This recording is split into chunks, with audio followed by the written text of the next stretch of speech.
जब स्कूल में था ना तब पहली बार सुना था कि रिसेशन नाम की भी एक बला होती है, लेकिन अब तो नर्सरी में ही बच्चों को टीचर्स बता देते हैं कि बेटा पढ़ाई कर ले वरना रिसेशन आएगी ना तो सबसे पहले तेरी जॉब जाएगी।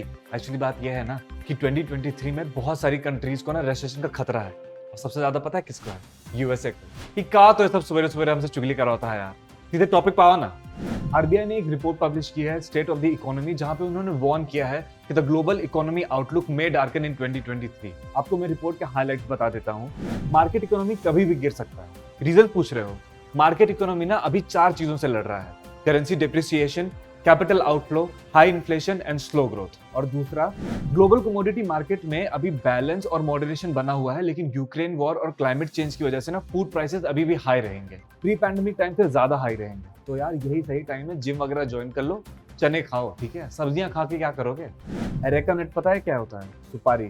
ए बिडू, उसको मारने का कितना सुपारी लेगा रे? वो वाली सुपारी नहीं, पान वाली सुपारी। डोमेस्टिक मार्केट में अरेका नट की बढ़ते प्राइस को रोकने के लिए कर्नाटक के शिवमोगा डिस्ट्रिक्ट के एक लोकसभा मेंबर ने सेंटर से अर्ज किया है कि अरेका नट के इंपोर्ट पे हेवी ड्यूटी चार्जेस लगाने चाहिए। अभी पता है सितंबर 2022 में सेंट्रल गवर्नमेंट ने ना भूटान से 17,000 टन ऑफ अरेका नट के इंपोर्ट को बिना मिनिमम इंपोर्ट प्राइस के अलाउ किया था। कितनी सुपारी खाते हो यार तुम लोग? मम्मी आज डिनर में क्या है? अच्छा सुपारी। चलो ये बढ़िया। इंडिया में एनर्जी सिक्योरिटी को प्रमोट करने के लिए डिफेंस एंड स्पेस एजेंसीज ने 99% ऑफ एक्सक्लूसिव इकोनॉमिक जोन्स को ऑयल एक्सप्लोरेशन और प्रोडक्शन के लिए रिलीज कर दिया है। रिसेंटली ऑपोजिशन की डिमांड को रिस्पॉन्ड करते हुए लोकसभा ने multi state cooperative societies amendment bill 2022 को ज्वाइंट कमेटी ऑफ पार्लियामेंट में रेफर किया है। इस बिल का पर्पस है to overhaul the multi state cooperative societies act 2002 which was enacted 20 years ago.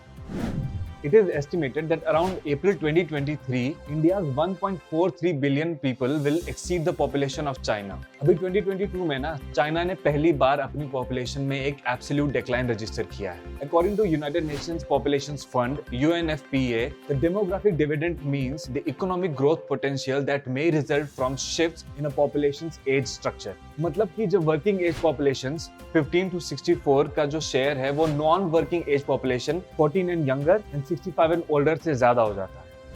Central Kolkata का लाल बाजार एक आर्ट हब है जो कि अब डोकरा क्राफ्ट का भी सेंटर बनता जा रहा है। Dokra is a popular metal craft on brass using lost wax casting technique. अभी 2018 में Dokra craft from West Bengal was presented with a geographical indication tag. Recently Canada के आउटर स्पेस इंस्टीट्यूट OSI ने एक ओपन लेटर पब्लिश किया है जहां पे उन्होंने ये बोला है कि रॉकेट्स और सैटेलाइट्स के पार्ट की जो अनकंट्रोल्ड री एंट्री होती है उसको रोकने के लिए नेशनल एंड मल्टीलैटरल एफर्ट्स की जरूरत है। Uncontrolled re-entry is a phenomenon where the parts from rockets and satellites basically falls back to the atmosphere in an uncontrolled fashion. Atmospheric drag और friction की वजह से ये usually completely burn out हो जाते हैं, but at times the debris falling at such high speed can be very detrimental. Stages of rocket launch, ISRO, OSI, uncontrolled re-entry, इन सब पे questions आते हैं, prelims में भी और mains में भी।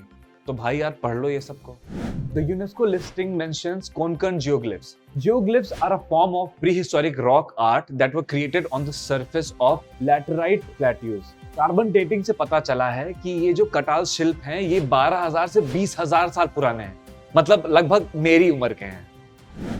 लोसार फेस्टिवल को 24 दिसंबर को सेलिब्रेट किया जाता है as Tibetan new year. It is a socio religious festival celebrated in Tibetan Buddhism, जिसको इंडिया के भी काफी पार्ट में सेलिब्रेट किया जाता है, जैसे कि लद्दाख, सिक्किम और अरुणाचल प्रदेश। वैसे मोदी जी ने लोसार फेस्टिवल पे सबको विश किया था, तो थैंक यू मोदी जी, आपको भी। 2023 में काफी सारी countries all over the world are gonna suffer from recession, खास करके यूएसए, और इसका पता चला है इन्वर्टेड यील्ड कर्व से, which is a marker for recession. An inverted yield curve means that a short-term US Treasury is paying higher rate than a long-term US Treasury.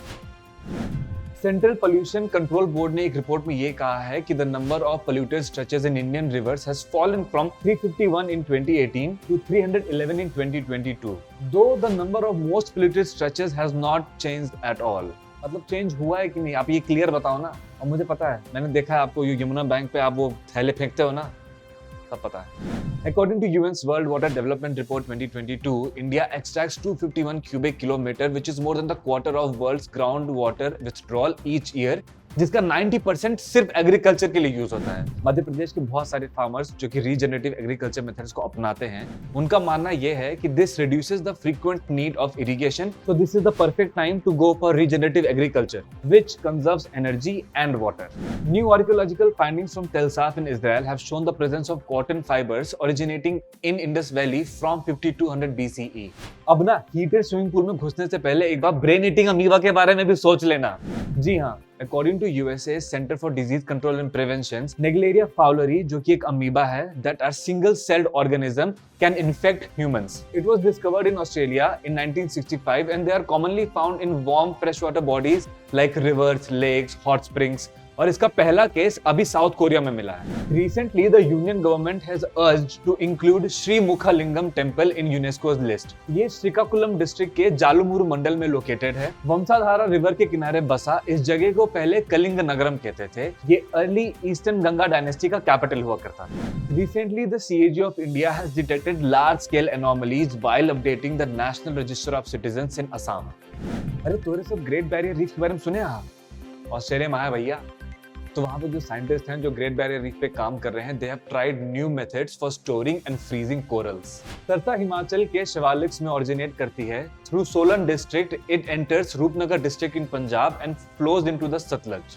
अभी गुरु गोविंद साहब जी की बर्थ एनिवर्सरी सेलिब्रेट की गई थी and Sarsa is connected to Sikh consciousness. ये वही जगह है जहाँ पे Guru ji fought against the Mughals.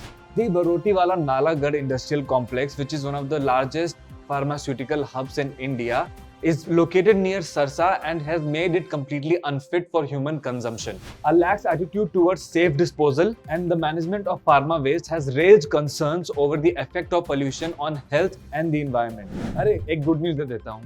Sand batteries जो है ना वो थर्मल एनर्जी को स्टोर कर सकते हैं and that can give us clean energy solutions.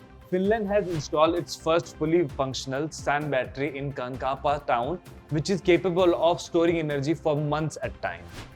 वाह यार, 2-3 बैटरी यहाँ पे भी लगवा दो। The SPI was compiled by the Institute for Competitiveness and Social Progress Imperative. और ये रिपोर्ट हमको ये भी बताता है कि ग्लोबल SPI में इंडिया की परफॉर्मेंस रैंक 110 है आउट ऑफ 169 नेशंस। रास्ता लंबा है, कठिन है, लेकिन इम्पॉसिबल नहीं। It is India's first indigenously developed quadrivalent human papilloma virus vaccine. Indigenously पता है क्या होता है? यही बनी है भैया। It is effective against 4 types of strains: type 6, type 11, type 16 and type 18.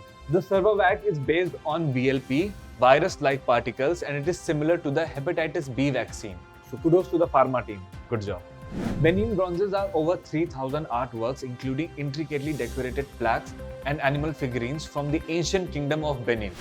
Germany ने अभी 20 बेनिन ब्रॉन्जेस को रिटर्न किया है that were looted in the 19th century back to Nigeria during a ceremony held in Abuja.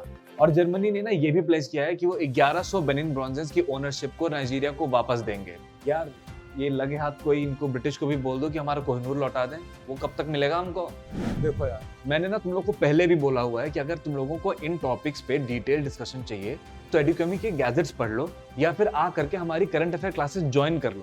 और एक और बात, 2022 में ओवरऑल इंडिया की जो इकोनॉमी रही है ना, उसको जानने के लिए मेरा एक इकोनॉमी वाला कैप्सूल आने वाला है ना, उसको ध्यान से खा लेना, मतलब देख लेना।